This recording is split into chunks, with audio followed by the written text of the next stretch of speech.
Queridos, vamos abrir a palavra do Senhor.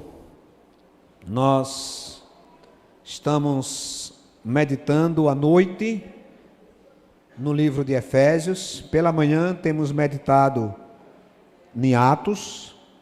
E pela graça do Senhor, o tema de Atos, a gente não pode dizer coincidiu, né? Porque crente não trabalha com coincidência, mas com providência. Mas o tema da manhã, Jesus se deu com o tema da noite, né? Jesus se deu é mais fácil, né? Então houve essa coincidência santa do tema trabalhado pela manhã, que um dos temas, a gente trabalhou a questão das marcas de uma igreja cheia do Espírito, e uma das marcas é a comunhão, e hoje nós vamos falar um pouco mais sobre essa unidade, sobre essa comunhão tão importante na vida da igreja, né? Então Efésios 4, do 1 ao 16...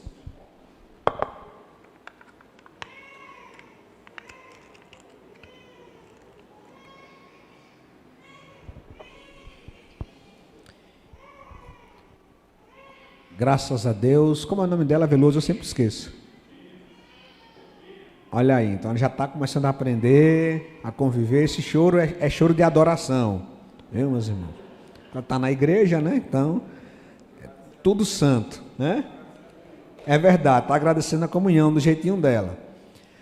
Queridos, vamos colocar de pé e vamos abrir a palavra do Senhor em Efésios capítulo 4.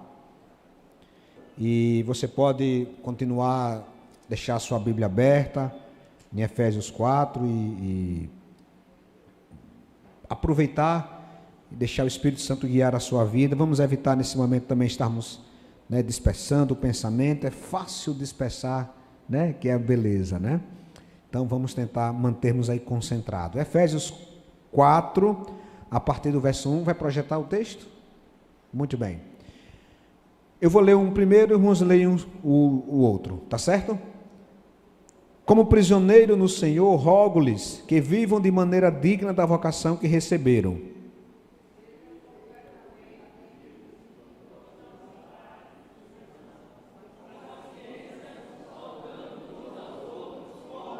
Não, vai ter que ler de novo, que não ficou bom não. Volta o 2 aí, por gentileza. Vamos lá?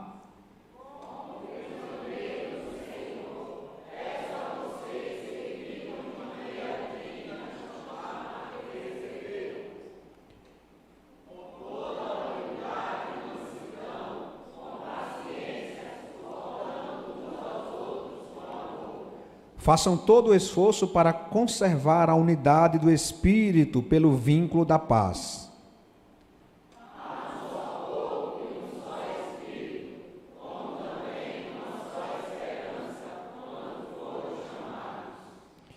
Há um só Senhor, uma só fé, um só batismo.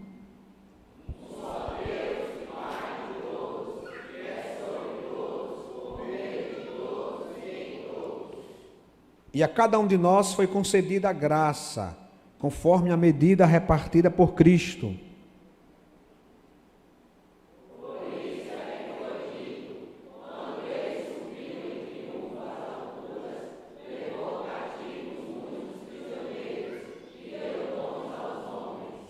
O que significa ele subiu, senão que também descera às profundezas da terra?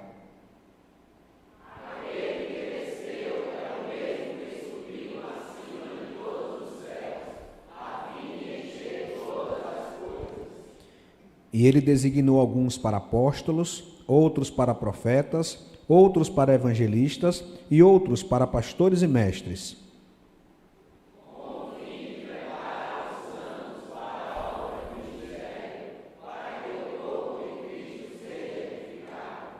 Até que todos alcancemos a unidade da fé e do conhecimento do Filho de Deus e cheguemos à maturidade, atingindo a medida da plenitude de Cristo.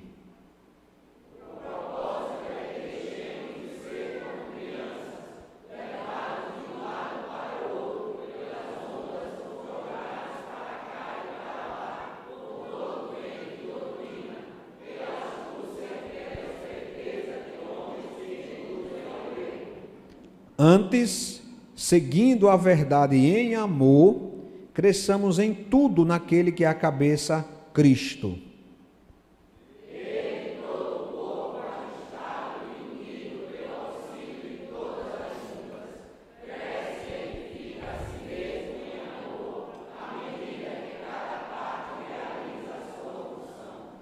Amém. Vamos orar. Pai Santo, diante de Ti nós nos humilhamos e rogamos que o Teu Santo Espírito nos ensine nesta noite a porção da palavra que acabamos de fazer a leitura. Que saiamos daqui edificados, que saiamos daqui glorificando o Teu santo nome, que compreendamos, Pai Santo, o que o Senhor tem para cada um de nós. Abençoa cada um, cada família aqui representada. Em nome de Cristo que oramos. Amém. Pode se assentar, queridos.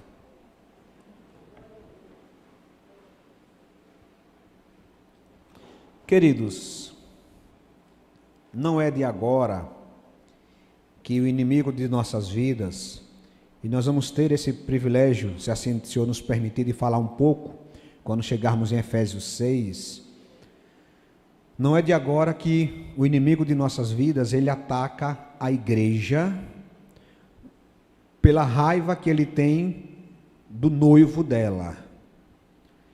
Não é de hoje que o inimigo ataca o corpo de Cristo, a fim de atacar a cabeça deste corpo.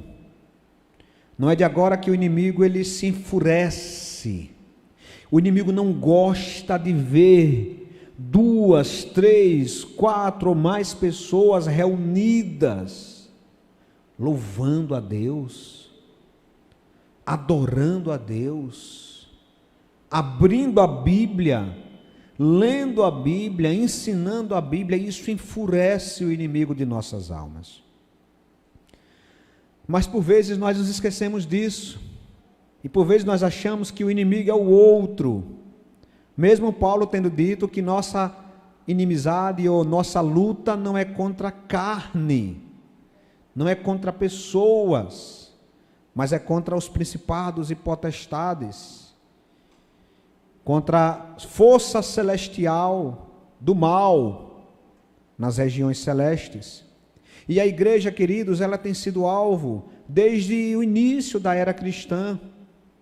A gente viu logo no início que uma das estratégias do inimigo foi a perseguição, como ainda hoje tem acontecido. O cristianismo é a religião mais perseguida de todos os tempos.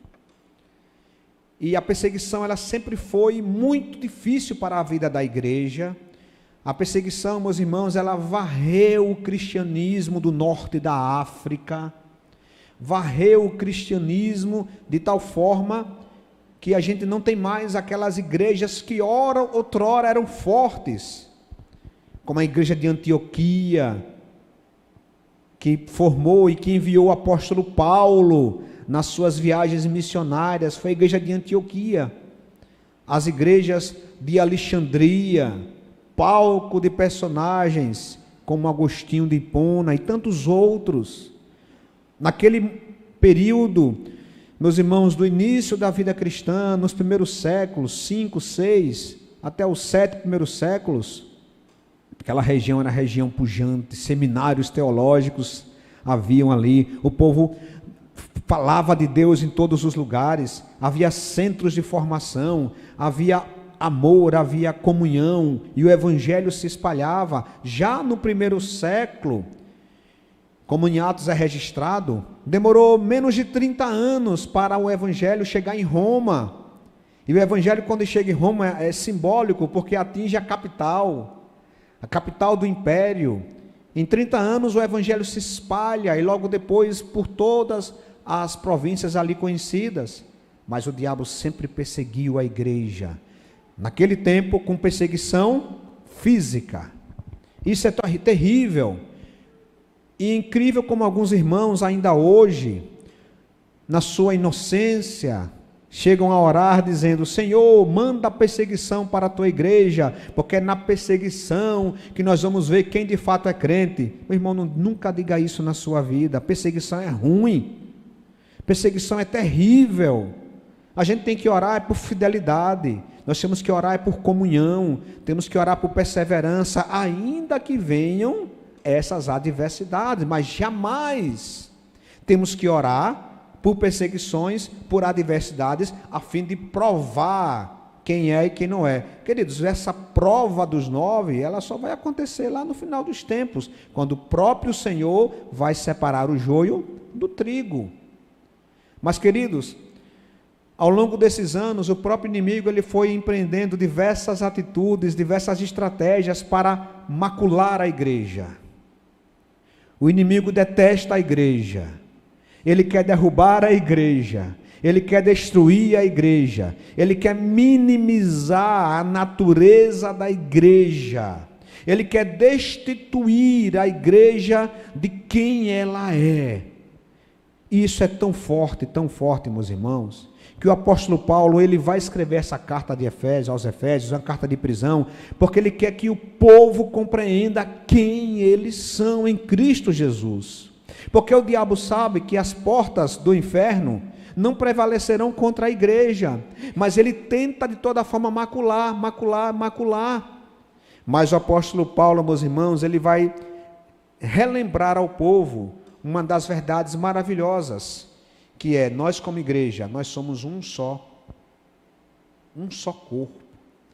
E dentre as ilustrações que Paulo usa para falar sobre igreja, ele vai falar sobre corpo, vai falar sobre pão, por haver um único pão, nós que somos muitos, somos um só corpo, pois todos participamos de um único pão, o pão da vida que desceu do céu. No versículo 1 do texto que nós acabamos de ler de Efésios 4, Paulo vai dizer, queridos, sabedores disso, eu sabendo quem vocês são, eu rogo como prisioneiro do Senhor, eu rogo que vocês compreendam quem vocês são, eu rogo que vocês consigam ter um entendimento de quem vocês são em Cristo Jesus. Meus irmãos, precisamos olhar para a igreja de Jesus Cristo como o noivo olha para ela. Deus nos ama, Deus tem compaixão, Deus tem misericórdia, mas Ele vê os nossos erros. Não são os nossos erros quem nos define como igreja. Quem nos define como igreja, meus irmãos, é o noivo. É o noivo quem nos define, é a cruz de Cristo, é a ressurreição de Cristo, é o selo do Espírito, é isso quem nos define, apesar das nossas rugas, porque essa noiva tem 2000 anos, e as rugas aparecem, e não tem lipoaspiração, não tem, cada está aqui não tem aquela limpeza de pele, algumas coisas vão ficar expostas, são 2000 anos, e a igreja, nesses 2000 anos, ela vive como se fosse o livro de Juízes. No livro de Juízes nós temos cerca de 330 anos, em que o povo vai e volta, vai e volta, vai e volta. Assim parece também a igreja de Cristo. Nós estamos vivendo uma geração agora, queridos, que as crianças parece que não vão dar continuidade ao que os pais empreenderam. Jovens, hoje, que estão aí na casa, entre os 15 até os 24 anos, já não tem mais o mesmo vigor, já não tem mais a mesma alegria, a mesma disposição de investir no reino de Deus como seus pais tinham. É só olhar as estatísticas. Hoje um pai, quando o filho vai para a igreja, pelo menos de vez em quando, o pai, ai meu Deus, glória ao Senhor, que alegria, Senhor, ai como eu estou feliz. O que foi que aconteceu? Não, meu filho ele está indo de vez em quando para a igreja. Mas a geração desse pai e dessa mãe era uma geração que pegava na alça do caixão, ia para a praça, pegava violão com caixa amplificada, dando microfonia, e botava a Bíblia debaixo do braço, Bíblia grande, não tinha vergonha de andar com Bíblia no meio da rua. Eram pessoas que, por conta de poucas igrejas que existiam, se deslocavam grandes distâncias para congregar. Os filhos desses não caminham mais no mesmo caminho que os seus pais caminhavam. E isso tem sido, meus irmãos, uma artimanha do inimigo. O que é que o inimigo quer? Ele quer descredibilizar, ele quer confundir a igreja, ele quer tirar a comunhão da igreja, porque ele entende, ele sabe que o reino de Deus, ele é um reino invisível, que torna-se visível por meio da igreja de Cristo. Meus irmãos, o reino de Cristo é um reino que ainda será, no seu sentido pleno, mas ele já é. E como é que as pessoas verão esse reino? Por meio da igreja. O diabo sabe que a igreja é quem tem o monopólio da evangelização. É a igreja, cabe à igreja anunciar que há um Deus que enviou Jesus Cristo. Nós não cremos, meus irmãos, em evangelistas solitários, que vão fazer a missão sozinho. Nós cremos na igreja. É a igreja que envia missionários, é a igreja que sustenta missionários, é a igreja que ora pelos missionários. É um trabalho de igreja, de equipe, de família. E o diabo sabe disso. Então ele quer desagregar, ele quer descredibilizar, ele quer diminuir, porque ao fazer isso, ele estará fazendo automaticamente o trabalho que ele quer, que é de afastar as pessoas do reino de Deus. As pessoas, meus irmãos, estão transformando o cristianismo em uma questão de fórum íntimo. Eu falo isso aqui vez por outra. Hoje ser cristão para muitos é o quê? Eu creio, isso basta. Mentira, onde está isso na Bíblia? Você crê? Creio. Então você é acrescentado a um corpo. Ao ser acrescentado a um corpo, você agora tem muitos privilégios, mas você também tem muitas responsabilidades como membro do corpo. Assim como membro do nosso corpo, cada um tem uma função, nós também temos uma função. Então não relegue o cristianismo a uma ideologia, uma filosofia, a um entendimento de vida. Não, o cristianismo não é, meus irmãos, um modo de vida, não é uma filosofia de vida. O cristianismo é Jesus Cristo, que nos tira das trevas e nos transporta para a luz do seu reino. Por isso, meus irmãos, Paulo, numa prisão imunda, ele diz: queridos, não permitam que ninguém possa bagunçar o trabalho árduo que foi feito de juntá-los. Não permita que ninguém entre no meio de vocês e os disperse, porque para juntá-los foi muito difícil. Para juntá-los, houve sangue de Cristo na cruz do Calvário. Para juntá-los, alguém morreu por você. Para juntá-los, alguém precisou ressuscitar por vocês. Para juntá-los, alguém, por amor a Cristo, saiu de sua casa, de sua parentela e veio falar para vocês do amor. Há muito custo envolvido de pessoas, de dons, de recursos, do próprio Cristo, para juntar pessoas e formar a igreja. Para estarmos aqui, meus irmãos, hoje juntos, reunidos, não é fácil. Não é fácil. Então Paulo vai dizer: olha, precisamos compreender a importância da igreja. E a importância da igreja, ela está na característica da sua unidade. Somos um. Somos um. E essa unidade deve ser vista primeiro no convívio. Primeira coisa, meus irmãos, que o diabo vai querer bagunçar a igreja é no convívio. Não são poucas as igrejas que bagunçaram isso. Ele vai dizer: sejam completamente humildes e dóceis. Por que ele diz isso? Porque ele sabia que o bicho ia pegar no meio das igrejas. Ele sabia que os egos iam se inflar. Ele sabia que as pessoas iam querer ser melhores que as outras, e que isso iria rachar igrejas, rachar famílias espirituais. Então Paulo diz: olha, meu querido, eu sei que isso vai acontecer, então seja humilde e dócil. Dócil aqui, em outras versões, fala de manso. A palavra manso aqui, meus irmãos, é a mesma lá de bem-aventurados mansos, porque eles herdarão a terra. Lembra o quê? Um cavalo brabo, que agora é manso. Então Paulo diz: pare de dar coice na igreja, amanse a sua perna.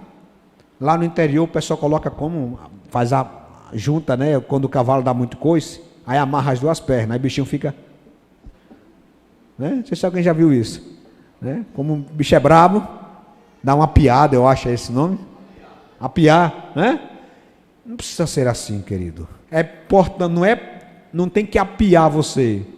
É você que tem que entender que não pode estar dando coice nas pessoas, passando por cima das pessoas, porque quando você assim faz, você está fazendo o trabalho do inimigo, que é separando, que é destruindo, que é minimizando. Sejam pacientes, suportando uns aos outros em em amor. Se Paulo manda, preste bem atenção, se Paulo manda fazermos isso, é porque ele sabia que haveriam pessoas orgulhosas, briguentas, impacientes, que não suportam nada e já se lançam contra as pessoas, que querem que tudo seja feito da maneira que ela deseja. Paulo diz, isso não vai fazer a unidade, isso não favorecerá a unidade. Queridos, o desenvolvimento da igreja deveria ser orgânico, mas infelizmente ele não é. Então há muitas pessoas que ainda têm dificuldades em algumas áreas da vida, e você precisa ser paciente com elas, a fim de que elas não venham a prejudicar a sua própria comunhão com a igreja. Percebe? Se você não puder, se você não entender que deve ser paciente com o outro, em algum momento da sua vida, você deixará de congregar, você deixará de participar da comunhão, e aí deixará de participar daquilo que Deus tem para a sua vida. E isso tem sido, meus irmãos, isso tem sido algo terrível. Brigas, confusões, facções. E aí Paulo vai dizer, há um só corpo, que é a igreja, há um só Espírito, que é o Espírito Santo que habita nas nossas igrejas, assim como a esperança para a qual vocês foram chamados. Há um só Senhor, uma só fé, um só batismo, lembrando aqui de um só batismo, no sentido espiritual, o batismo do Espírito, um só Deus e Pai de todos. Aqui, obviamente, ele está falando para a igreja, está se dirigindo para a igreja, então ele fala, um Pai de todos, que é sobre todos, age por meio de cada um de nós, não só de um, mas age por meio de todos, em favor de todos. Quanto a igreja poderia crescer se nós buscássemos a unidade? Esses dias, depois do PGM, conversando com a irmã diaconisa Eunice, ela está aqui hoje não. Ela falando um pouco da história da nossa igreja.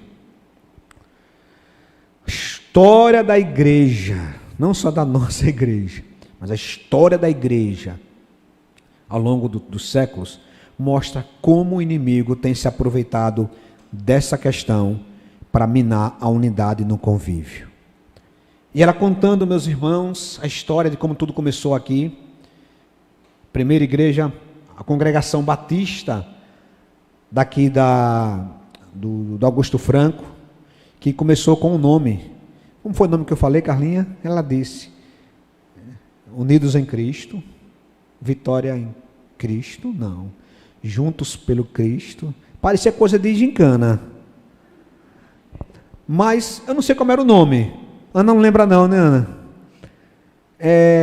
E aí começou aqui na Canal 5, nessa igreja que está aqui, éramos uma igreja, essa é a igreja que iniciou, essa igreja. Aí ela dizendo, aí eu mostrando, né? Eu disse, irmã, que casa bonita essa aqui. Ela, então, pastor, o trabalho começou aqui nessa igreja. Aí começou a contar. Aí depois, na gestão do prefeito Jackson Barreto, conseguimos uma doação na Canal 5, que é esse terreno aqui da Canal 5. E aí começamos a construir com muita alegria, o povo tudo naquela alegria. Aí pronto, aí começou as coisas. Um briga com não sei quem, outro parte com não sei o que, não sei o que. Os egos inflando. Aí depois se divide. Aí vai agora um povo para outro canto. Aí esse povo começa a cresce e tal. Começa a congregar na casa da irmã Eunice, que é a mãe de Ana Luzia. Depois vai para outra casa, até que chega até esse local, esse espaço que nós estamos. Aí agora vira antes Igreja Batista Ebenezer, não, a daqui é Ebenezer, que é a primeira, né, nossa. Aí agora não é mais Ebenezer, agora muda para a Igreja Batista El Shaddai. Aí o Shaddai cresce. Essa igreja já teve, meus irmãos, quase 300 membros. Essa igreja já teve quase 300 membros. Aí vem as brechas. Um contra o outro irmão, um achando que é mais santo que o outro irmão, começam as picuinhas, começam as complicações, as impaciências, as coisas, a igreja, meu irmão, Chega e não apenas isso, mas na nossa terceira unidade vai falar sobre a questão da maturidade espiritual, não só as picuinhas, mas a meninice doutrinária. A meninice doutrinária, uma denominação batista de mais de 400 anos, e ainda há igrejas batistas que se deixam levar por inovações recentes. Eu não entendo isso. Aí essas inovações, o misticismo gospel, junto com várias questões de convívio, aí arrebenta de novo a igreja batista El Shaddai. A igreja batista El Shaddai é dividida. E aí vai de novo o povo agora para o meio do Augusto Franco. Vem cá, para lá, para cá, para lá. Povo nome, peregrinos. Aí depois volta para cá. Volta para cá de novo, porque a igreja Batista El Shaddai, o restinho que tinha, um restinho remanescente, ferida, igreja ferida, povo de Deus, meus irmãos, povo de Deus da Ebenezer, povo de Deus da El Shaddai, povo de Deus comprado, lavado pelo sangue de Cristo, mas se deixando levar por essas questões miúdas, não vigiaram, não trabalharam. E esse povo de Deus agora, meus irmãos, mirrado, como que voltando de uma batalha de guerra, sobrevivente, mas amputado, com amputações na alma. Esses irmãos se reúnem ainda aqui, por aqui, eu não sei onde é, mas por aqui. Quanto esse povo perdeu? A igreja depois volta em um outro estágio, terceiro estágio, e mais uma vez questões acontecem, a igreja fica bem mirrada, bem mirrada. Isso já é uma versão mais moderna, já com a irmã Marilene, com Edson Júnior. Edson Júnior e Marilene é agora. Aí a gente vem aqui agora, na logomarca que passou, PIBAF, 10 anos. Era para ser 45. Era para ser 45 anos no nosso aniversário, mas não, é 10. Porque nesse período foram tantas confusões, tantas picuinhas, tantas questões que o diabo se infiltrou, dividiu. Hoje a primeira igreja batista no Augusto Franco, éramos para ter, só contando esses idas e vindas, a gente teria no mínimo 500 membros. Quantas famílias seriam abençoadas? Quantas pessoas que passaram por essas igrejas, irmã Ruth, e vendo essas coisas, saíram e nunca mais voltaram. A irmã conhece muito bem isso, pelas vivências missionárias. Quantas pessoas que tentam se achegar na igreja, tentam entrar na igreja para ter esse aconchego, esse cuidado, esse controle, chega aqui e diz, vixe, o bicho está pegando lá, eu não vou para canto nenhum mais não. E o povo sai ferido, sai disperso, porque falta amor, falta paciência, falta a gente abraçar o irmão. A gente quer, meus irmãos, sempre ter razão nas coisas. E como já diz no meio dos casais, né? Quem é casado, você tem que escolher duas coisas: ser feliz ou ter razão. Então, quem é casado sabe, isso é duas opções. Ou você quer ser feliz ou quer ter razão. Né? Então, escolha ser feliz, meu irmão. Escolha ser feliz. E aí, meus irmãos, isso tudo, Paulo vai dizer no versículo 3, façam todo o esforço. Para quê? Para a unidade do Espírito pelo vínculo da paz. Uma igreja onde há paz, onde há amor, onde mesmo que uma pessoa prejudica o outro, se perdoa, onde se busca conhecer a diferença do irmão, porque a unidade não é uniformidade. Ninguém aqui é robô. Uma igreja onde há, meus irmãos, essa misericórdia exercida na prática, é uma igreja, meus irmãos, onde todos saem ganhando. É uma igreja que cresce, é uma igreja que frutifica, é uma igreja que fortalece. Todos ganhamos, é igual a família. Ninguém ganha quando um irmão briga com um irmão, briga com um tio, com a tia, ninguém ganha. Por isso que Paulo vai dizer, por não ser fácil, ele vai dizer, olha, façam todo o esforço. E aí, queridos, o que ele está querendo nos chamar a atenção aqui, é que para manter esse esforço e para manter esse vínculo da unidade do Espírito pelo vínculo da paz, eu preciso compreender que há uma prioridade, há uma hierarquia. Deus em primeiro lugar, o outro em segundo lugar e somente eu em terceiro lugar. Essa é a hierarquia que o apóstolo coloca para nós. Se a gente pudesse colocar isso em prática, nós veríamos como isso é importante, mas nós temos deixado, meus irmãos, muitas coisas menores. Logo, se eu sou em terceiro lugar, não faz sentido as minhas convicções, não faz sentido as minhas convicções políticas, as minhas convicções denominacionais. Meu irmão, minha irmã, você está numa igreja batista, tradicional, histórica. Vai querer implantar aqui agora fogueira, botar os seus problemas numa caminha e jogar na fogueira? Não vai dar certo. Não vai dar certo. Então, as minhas convicções pessoais, olha, deixa eu dizer aqui uma coisa em off. Ninguém está ouvindo, não, nem está sendo gravado. Em off. Nem tudo, digo ou não digo? Eu não concordo 100% com tudo que a Igreja Batista ensina. Uma coisa ou outra mas eu fico para mim mesmo. É uma questão minha, rapaz, acho que essa partezinha aqui. Aí na hora de ensinar eu digo, olha, meus irmãos, a Igreja Batista ensina que 1 mais 1 é igual a 3. Então é isso, né? Vamos prosseguir. Né? Nós temos uma doutrina muito sólida, graças a Deus. Quando eu falo isso, é só uma questão outra, superficial, bem secundária, terciária. Mas eu não vou querer agora empurrar de igual abaixo essa minha viagem, alguma coisa que eu tenho, porque eu sei que eu estou numa igreja batista. Meus irmãos, há crentes que brigam até por escatologia. Dá vontade de Cristo levar os dois. Pronto, escatologia individual aconteceu agora, Ramon, né? Aí vamos ver agora na prática. Era assim, Jesus, entendi agora. Que agora você foi levado para lá, agora você tem pleno conhecimento.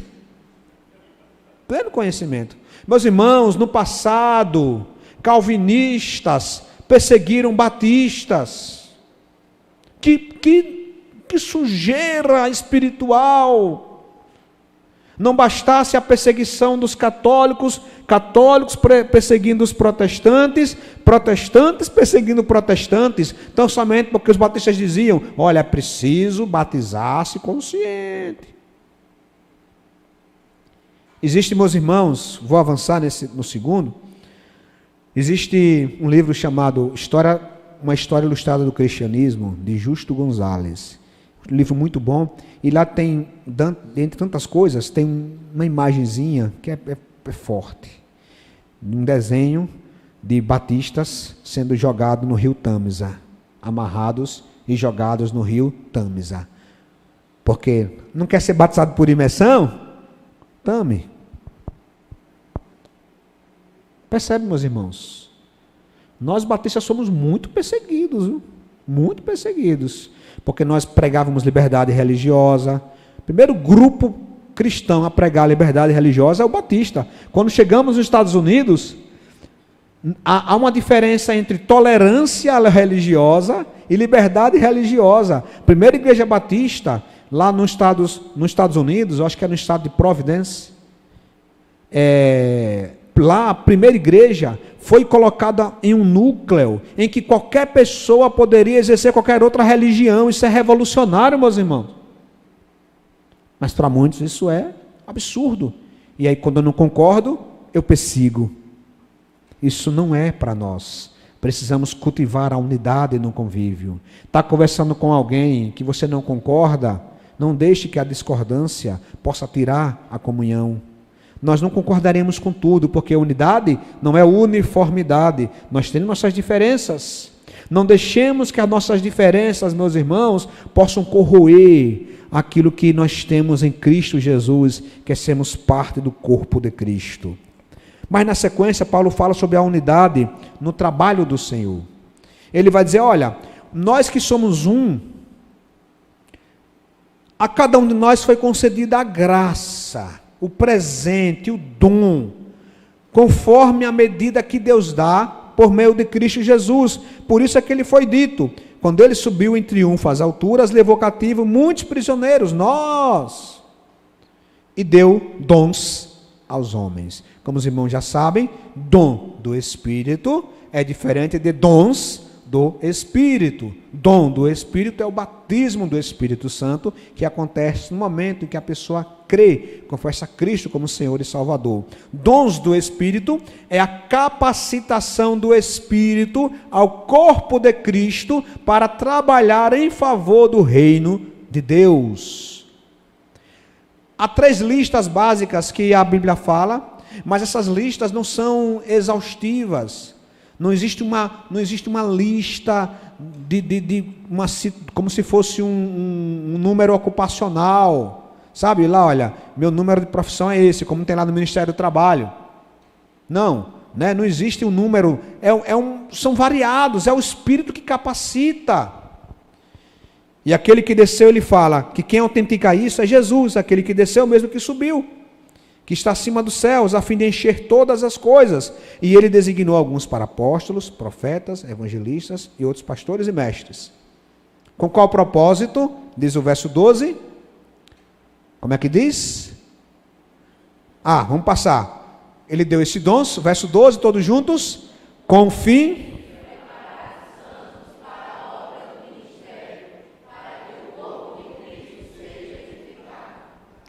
Queridos, veja. Se é uma unidade, o objetivo principal é que nós cresçamos juntos. Cresçamos juntos. Somos um pão. Já imaginou um pão? As irmãs que gostam de cozinhar aí, Miriam. Já pensou você cozinhar um pão? Você olha, a metade do pão ficou cozinhada, a outra metade não, mas dá para comer. Não é um negócio bonito. Imagine um bolo, né? Só olha, o bolo, umas partes ficou boa, outra parte ficou murcha, solou o bolo, né? Não é bom. Tem que ser uma coisa uniforme. É como se a gente pudesse colocar a igreja, que é um pão, no forno, e a gente pudesse ligar o forno, e por meio das disciplinas espirituais, o crescimento espiritual, por meio dos dons espirituais, a gente vê aquela igreja crescendo, crescendo, crescendo, crescendo, e a gente olhando, olha como está bonita a igreja, crescendo, crescendo, depois está aquele pãozão gostoso.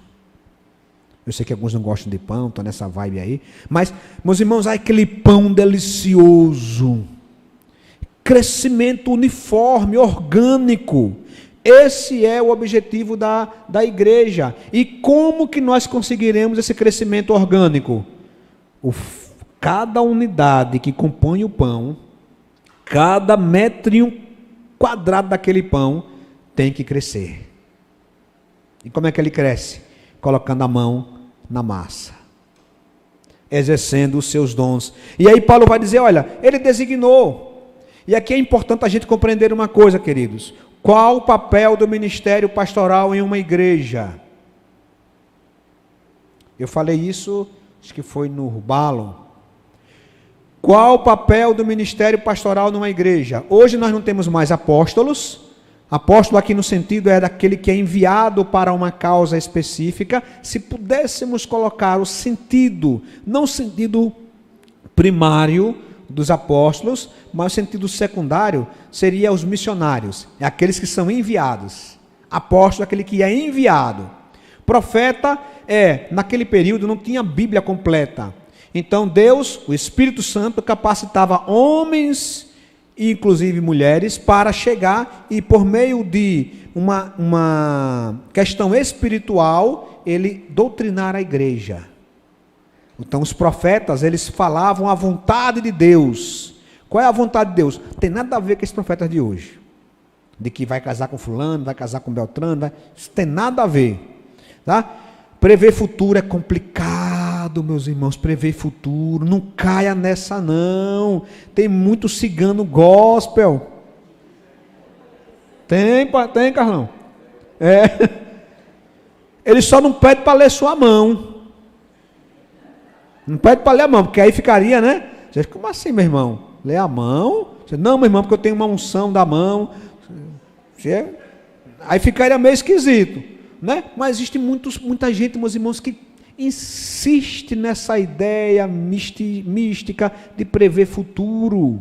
Complicado, meus irmãos. Futuro pertence a Deus, é difícil isso. Isso sempre, olha, se é uma característica que existe no paganismo, é isso. É comum em todas as religiões pagãs, todas, envolve essa questão de prever futuro, de interferir no futuro das pessoas, por meio de feitiços, por meio de questões outras, de trabalhos espirituais, na tentativa de mudar o futuro. Todas elas trabalham com isso. O cristianismo não trabalha com isso. O cristianismo não promove esse tipo de situação. Então, o profeta, aqui no Novo Testamento, não é o mais... Lembre-se, meus irmãos, quem foi o último profeta? João Batista. Foi o último profeta, foi João Batista. E que profeta é esse? Volto a dizer, eram pessoas levantadas esporadicamente a fim de ensinar a igreja, e nesse ensinar, Deus as capacitava a trazer verdades da vontade de Deus que não estavam ainda escritas. Depois que a Bíblia, o cânon sagrado, a Bíblia foi fechada, nós temos já a vontade do Senhor revelada. Aí a gente tem, meus irmãos, esses profetas que falam, meu irmão, eis que eu digo do Senhor, o diabo está querendo lhe matar, lhe roubar, lhe destruir. Você diz,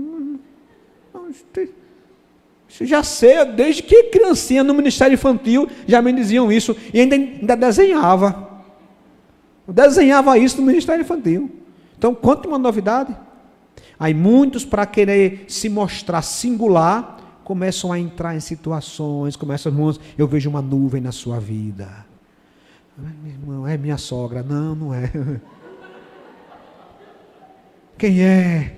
Aí eu vejo. Meu irmão, não procure isso, meu irmão. Saia desse negócio. É igual a signo. Eu vi agora. Meus irmãos, eu não sabia disso. A coisa está ficando brava. Eu vi um pastor dizendo que signo faz sentido na internet. Ele diz, rapaz, olha, qual a referência bíblica? Os magos do Oriente. Eu digo, gente, eu não entendo isso. Os magos olharam para as estrelas, então quer dizer, isso mostra que as estrelas têm muito a nos ensinar, e se você for olhar, né, quando você ouve o signo, faz sentido. Não faz sentido nada, meu irmão. Se você quiser que faça sentido, vai fazer. Quem aqui não já deu uma espiadinha no signo, no horóscopo? Uma espiadinhazinha de leve. Só assim, como quem não quer nada. Não precisa revelar, não. Eu já olhei. Tá cor, não sei o quê. Aí eu já olhei, eu disse, gente, não é que é mesmo? Gente, esse negócio é brabo. Meus irmãos, ali é por enganação, meus irmãos. Ali não tem como os astros, olhar para os astros e dizer como vai ser a sua vida, falar, sabe? Tem até número da sorte para jogar no jogo do bicho. Sabe, isso não faz o menor sentido, meus irmãos. Então, profeta hoje é aquele que, pela profecia revelada, fala e ensina a igreja. Esses profetas, então, apóstolos e profetas, eles ficaram em desuso. Essa é a realidade. Por quê? Evangelistas, pastores e mestres tomaram lugar. Porque quando a Bíblia ficou fechada, agora quem é evangelista? É quem tem o dom de evangelizar. Todo mundo tem que evangelizar, mas alguns Deus deu um dom específico. Tem gente que na fila da padaria evangeliza. Isso não é para todo mundo. Não é para todo mundo, não. Né? Mas ele deu alguns o dom de evangelista e outros pastores e mestres. Pastores aqui, tem mais dois nomes na Bíblia, é presbítero e bispo. Cada um enfatizando um aspecto diferente. Enquanto o presbítero dá a ideia de cuidado, pastor de condução por meio da palavra e bispo de administração, de ter supervisão. Qual a função do ministério pastoral numa igreja? hoje. Dos evangelistas, plantar a igreja. Plantar a igreja. Pastores e mestres, uma vez plantada a igreja, ajudar os santos, preparar os santos para a obra do ministério. Essa é a função primordial de um pastor na igreja. Ah, mas o meu pastor, quando faltava o gás, ele ia em casa trocar. Aí é o seu pastor, meu irmão. Eu não sei trocar nem gás. Eita, não era para dizer isso não, Carlinha. É porque tudo é a questão, meus irmãos. Tudo é a questão de senso de necessidade. Lá no apartamento o gás é encanado. Aí a gente se acostuma. Se eu for mexer naquele gás encanado ali, vai explodir tudo, é pior. Já pensou? Então eu não sei, meu irmão, eu não sei esses negócios, então não dá para mim. Ah, mas o seu pastor era assim, o pastor do pastor era daquele jeito. São perfis de cada um. Isso é natural, mas isso não é a figura do pastor, é a figura do irmão. O irmão, além de ser pastor, ele tem aquela pegada, aquela inclinação. Então ele é um irmão que... o povo gosta de ver isso das igrejas. Olha, as igrejas quando vê um pastor batendo uma laje, parece que vê assim, um anjo. Eu não vou bater laje, estou dizendo para os irmãos já. Se tiver, meus irmãos, mutirão, congregação, lá em Glória, os irmãos estão vindo em Glória, eu não vou bater laje. Eu vou chamar os homens do Munami. É verdade. Eu vou atuar de alguma outra forma, não vou ficar de fora. Mas já tem irmão que acha, não, o pastor tem que ser o primeiro a botar o balde. Aí não vai botar o balde, vai dar a coluna, vai adoecer. Mas aí o pastor está de licença. 6 meses de licença, tratando da coluna. Por quê? Porque ele quis fazer aquilo que não deveria ter feito, para mostrar que ele é um pastor, que é pá. Não tem a ver com isso não, meus irmãos. O trabalho do ministério pastoral é por meio da palavra de Deus. É o ensino, é a pregação, é o cuidado nas ovelhas por meio da palavra. Mas mesmo no cuidado, no individual, o pastor não consegue fazer isso, pastor Zildo. É preciso que nós possamos cuidar uns dos outros. Temos que fazer a nossa parte. Agora, estamos com esses pequenos grupos. Importante cada um daqui estar envolvido no pequeno grupo, porque é muito mais fácil o pastoreio das lideranças nos pequenos grupos. Conhecemos melhor uns aos outros, oraremos melhor uns pelos outros. Percebe? Isso facilita o cuidado uns dos outros. Isso não é trabalho do pastor, é de cada membro da igreja cuidar uns do outro, orar uns pelos outros. E em terceiro lugar, queridos, uma vez que todos estão agora trabalhando no Senhor, cada um conforme as suas habilidades, nós vamos ver o crescimento da igreja. Unidade nesse crescimento. Veja, nós entendemos o que é a igreja, entendemos o papel da igreja, entendemos que a nossa função na igreja é cada um trabalhar naquilo que Deus lhe deu, orar, cooperar, estar junto. Percebe? Tudo isso faz parte do papel da igreja. Agora que nós fazemos isso, agora nós vamos ver, meus irmãos, que a igreja precisa crescer. Crescer em quê? Primeiro, na fé e no conhecimento de Cristo. Olha o que diz o verso 13. Até que todos alcancemos, todos, não é só um irmão, um diácono, não. Até que todos alcancemos a unidade da fé. Como se a fé, eu já falei aqui outras vezes, muitos irmãos acham que tem fé. É bom, eu tenho fé, ok, mas vamos classificar. A fé que habilita você a salvação em Cristo é uma fé. Essa é a fé inicial. Mas existe, meus irmãos, a fé da santificação. Por isso que estamos sendo salvos. Eu gostei certa vez que o pastor Hernandes, ele disse o seguinte, que nós fomos salvos, estamos sendo salvos e seremos salvos. Em que sentido? Nós fomos salvos da condenação do pecado. Não há mais nenhuma condenação do pecado. Todos que estão em Cristo Jesus, não importa o que foi feito, nós estamos selados pelo Espírito. Nós fomos salvos, estamos salvos da condenação do pecado. Nenhuma condenação há para os eleitos de Deus, é Deus quem os justifica. Mas estamos sendo agora salvos de quê? Estamos sendo salvos, meus irmãos, da influência do pecado.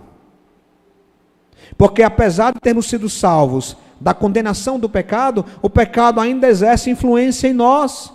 Mas na santificação, no processo de santificação, estamos sendo salvos todos os dias de quê? Da influência. Aquilo que você fazia já não faz mais, está melhorando, está amadurecendo. E por fim, na glorificação, seremos salvos de uma vez por todas da presença do pecado. Não mais haverá possibilidade de pecar. O pecado deixará. Como é que está a sua fé, meu irmão? Não é só fé. Ah, pastor, como é que está a sua fé? Ah, pastor, eu creio em Deus. Sim, meu irmão. Ainda está na fase, as crianças aqui já creem também. Entendeu? Daqui a pouquinho, a gente vai perceber que se você não crescer na fé, a gente fica uma igreja desequilibrada. E a ideia é que todos cresçamos na fé. Nós estamos aqui participando desse culto. Os irmãos sabem a importância do culto na formação do indivíduo. Meus irmãos, um culto ele é essencial para o crescimento de uma igreja, de uma pessoa. O culto ele é essencial. Por isso que a dieta do cristão é boi, né? Bíblia, oração e igreja. Temos que comer um boi. Um cristão que não cultua a Deus, um cristão que não é frequente na sua congregação local, seja aqui na Pibafa ou qualquer outro lugar, quem está nos acompanhando, você é um cristão que não está crescendo, você está vendo outros crescendo e você está ficando para trás, você está ficando, atrás, e o povo crescendo e você ficando para trás. Por quê? Porque você não está aproveitando o que Deus tem para a sua vida. Igreja é presente do Senhor para que eu e você possamos crescer. É como se a igreja fosse esse forno onde o pão ele é gestado, onde o pão ali ele cresce, é esse forno. Saia desse forno e a massa murcha. Quem cozinha sabe que se abrir a porta do forno antes, o pão murcha, o bolo murcha. Então tire você deste forno e você vai murchar. E o pior, vai murchar achando que é um bolo da casa alemã. Esse aqui é o pior. Cara, rapaz, você não está vendo que você está murcho. Nada, eu sou um bolo recheado, eu sou uma torta das mais deliciosas. Quem provar de mim verá. Não, irmão, você está aí, ó, insosso, branco, nem se queimou ainda, duro. Você é um bolachão duro de quebrar cabeça. Mas ele acha que é um cupcake. Né? Não, eu sou melhor. Por isso, meus irmãos, que precisamos crescer nesse conhecimento de Cristo, precisamos ter maturidade espiritual. Olha aí, e cheguemos à maturidade atingindo a medida da plenitude de Cristo Jesus. Meus irmãos, maturidade espiritual não é para idoso. Já pensou nisso? Parece que a gente acha que só alcançaremos a maturidade quando chegarmos com o irmão Jesuíno, que fez aqui ontem aniversário, 90 anos. Quem aqui tem 90 anos? Ninguém tem. Mais de 85. Mais de 80. Mais de 80. Então está todo mundo aqui jovem, todo mundo filé mignon. Então, mas para alguns, qual é a ideia? Não, eu só vou conseguir a maturidade lá quando eu estiver já aparecendo o mestre dos magos, né? Quem os antigos sabe. Aí a figura, o mestre do mago é o quê? Qual é a figura do maduro, do sábio? É um velho, barba branca, já quase indo para o outro lado. Esse é o símbolo de maturidade. Na Bíblia, você deve buscar maturidade já. Adolescentes maduros, jovens maduros. Óbvio que vai ser maduro de acordo com a sua faixa etária. Você não vai ter maturidade adolescente na área de casamento, que você não é casado, mas você já pode ser um adolescente maduro, um jovem maduro, jovens casais maduros. adultos maduros, idosos também maduros, porque o que tem de idoso aí, meu irmão, imaturo, tá assim, ó. Idosos imaturos, muito comum. Então, temos que buscar, meus irmãos, o objetivo final do crente é esse crescimento espiritual, para que, uma vez alcançando a maturidade espiritual, tenhamos agora discernimento espiritual. O propósito, diz o verso 14, vamos ler juntos? O propósito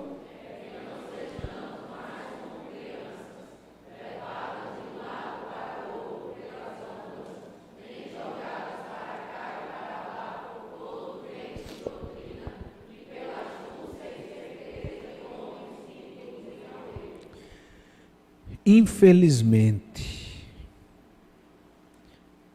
muitas igrejas que se quebram, que se partem, não é por perseguição mais, é por divisão interna. Divisão interna de não amar o outro, de não preferir dar honra ao outro do que a si mesmo, de não ter paciência, longanimidade, que é aquele elástico, e sobretudo, não discernimento de heresias, de ensinamentos falsos. E ele diz, olha, o propósito é que não sejamos, meus irmãos, levados de um lado para o outro, jogados de lá para cá. Sabe o que é isso, meus irmãos? Muitos são assim. Eu conheço alguns irmãos que você vê, meu irmão, sai de uma igreja meio doidona, vai para outra mais louca ainda, e fica assim, aí, pá. Quando você conversa com a pessoa, você diz, meu querido, você não tem nada de solidez, a pessoa não tem base, ela vai, qualquer profeta que aparece na internet, ela acredita. Tem até profeta do Pix, já ouviu falar, pastor do Pix?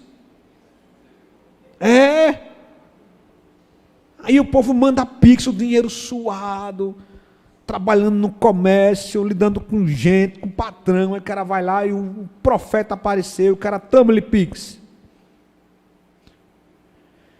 Meus irmãos, precisamos ser cristãos maduros na fé, porque doutrina ruim, ela entra na nossa vida prática.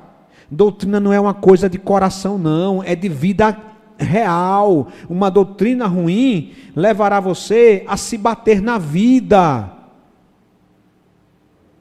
a dar cabeçada na vida. Há muita gente que dá cabeçada na vida, por quê? Porque abraça doutrinas esquisitas. Olha, meus irmãos, eu vou dizer a vocês, viu? Mas doutrinas que apareceram do século XX para cá, duvide.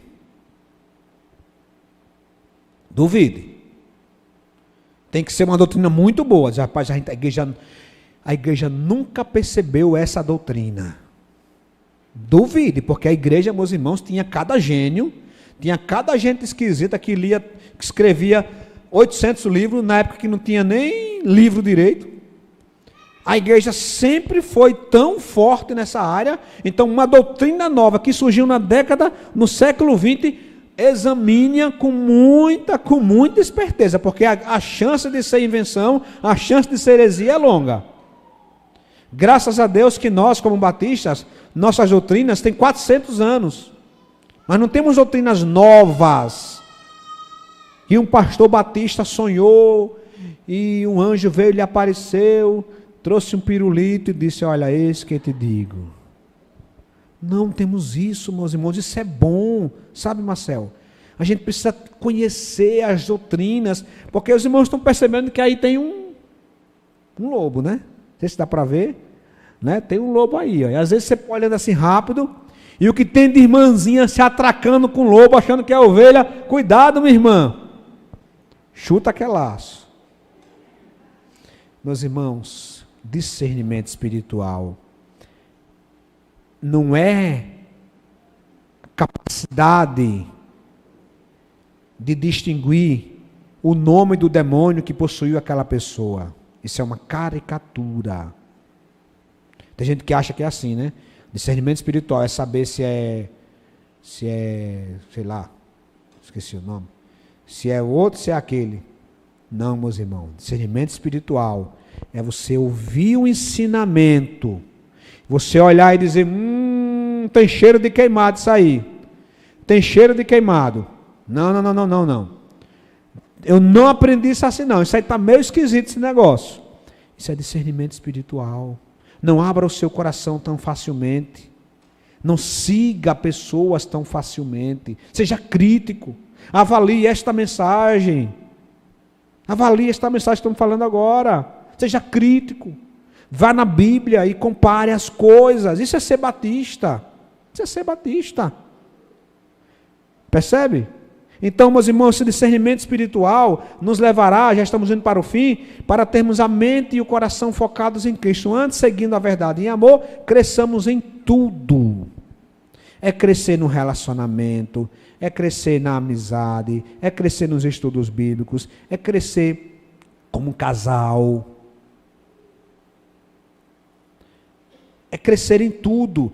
E aí precisamos compreender que o ano de 2024 deve ser para nós um ano de crescimento em relação ao que foi em 2023. Então, em casa, esse ano, eu tenho que ser um marido melhor, uma esposa melhor, porque eu cresci, eu aprendi mais, eu sei ouvir mais, eu discerno mais.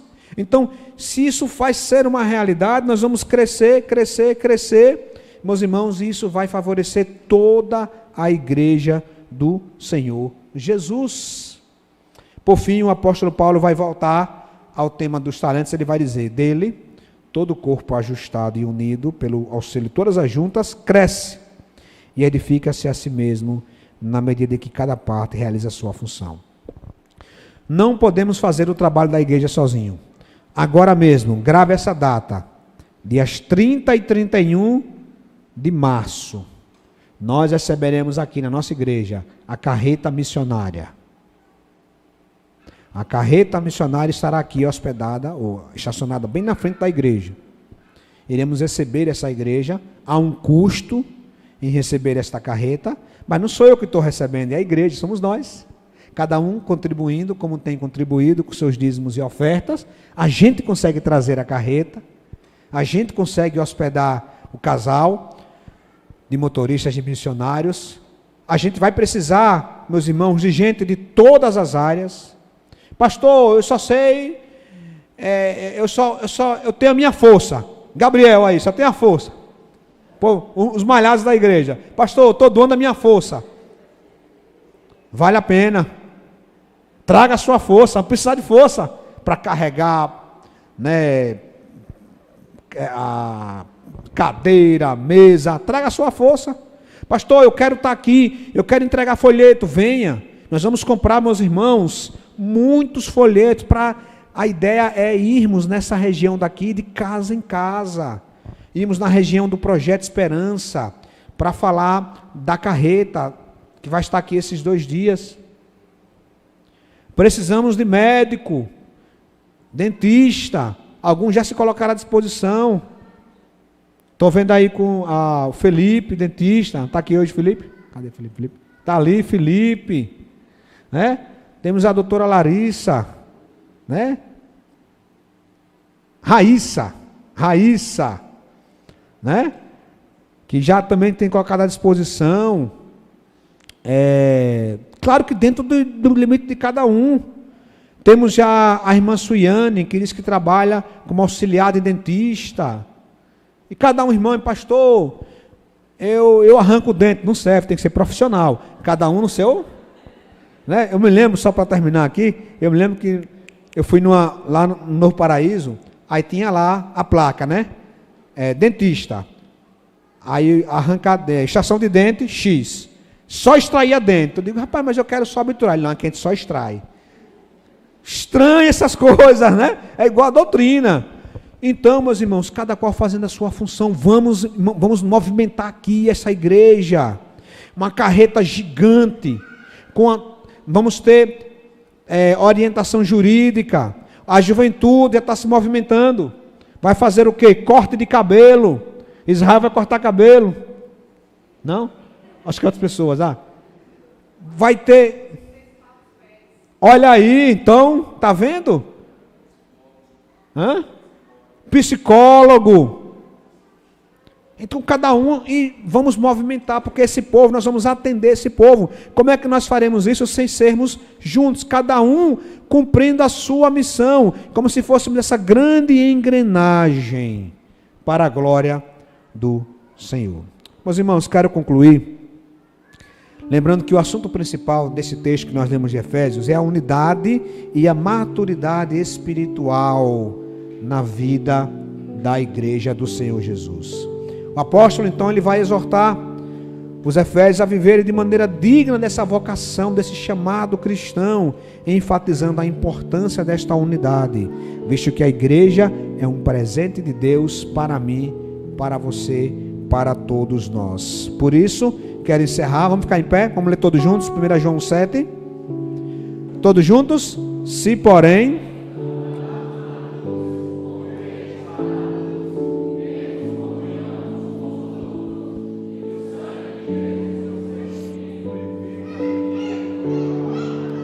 Vamos louvar ao Senhor, vamos adorar o Deus. Se há essa unidade, é porque Deus é o nosso Pai, é Ele que nos ajuda, é Ele que nos possibilita tudo isso. Obrigado, moçadas. Pai Santo, nossa gratidão, porque somos um só corpo no Senhor. E o Senhor como nosso cabeça, nosso pastor, é o Senhor quem tem nos alimentado, nos protegido e nos guiado neste mundo. Por isso, Pai, que como igreja possamos andar em unidade do Espírito pelo vínculo da paz, que sejamos pacientes uns com os outros, que nos esforcemos para andarmos, ó Deus, em paz uns com os outros, porque esta unidade do Senhor revela a nossa natureza como igreja.